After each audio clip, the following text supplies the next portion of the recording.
Yo guys, jadi ada yang pernah ngalamin kayak gue nggak? Kalau dihidupin LED backlight di speedometernya itu nggak hidup. Dia cuma nunjukin aja, indikatornya tetap hidup, tapi LED backlightnya hidup. Jadi kalau malam, kalau nggak ada cahaya pantulan, dia bakalan mati. Ya seperti yang bisa kalian lihat, kalau gue hidupin, harusnya kan kalau kita turunin itu full pumpnya hidup. Bisa kalian dengar? Itu full pumpnya masih hidup. Dan kalau kita hidupin listrikannya, kalau kayak lampu sen itu nggak hidup, kalau klakson juga nggak bisa hidup. Jadi gue mau cari tahu dulu di mana sumber masalahnya. Dan yap, setelah gue cek di bagian sini, di bagian sekring, di bagian tengahnya itu bagian sub 10 ampere ternyata putus. Ya bisa kalian lihat putus. Dan untuk spare-nya gua udah nggak ada lagi, jadi gua mau coba pindahin dulu yang bagian fan-nya ini buat ke bagian sub-nya dulu, buat ngetes dia bakalan hidup normal atau enggak.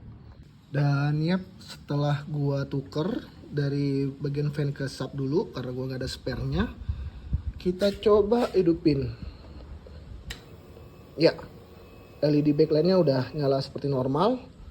Dan itu membuktikan bahwa screen-nya memang benar di bagian sub ini berpengaruh untuk bagian kelistrikan speedometer dan juga di bagian konsol kiri.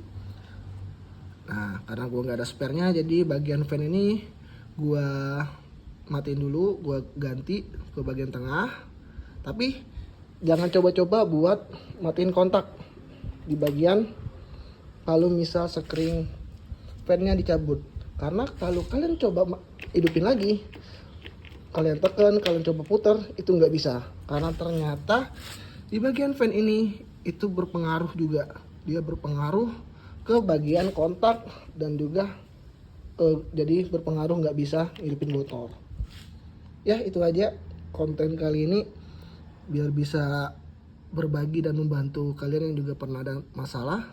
Jadi kalian nggak perlu lagi ganti speedometer kalau misal LED backlightnya tiba-tiba redup, karena ternyata masalahnya itu di bagian screen-nya doang. Ya bisa lihat screen-nya putus, nggak bisa fokus. Ya screen-nya putus.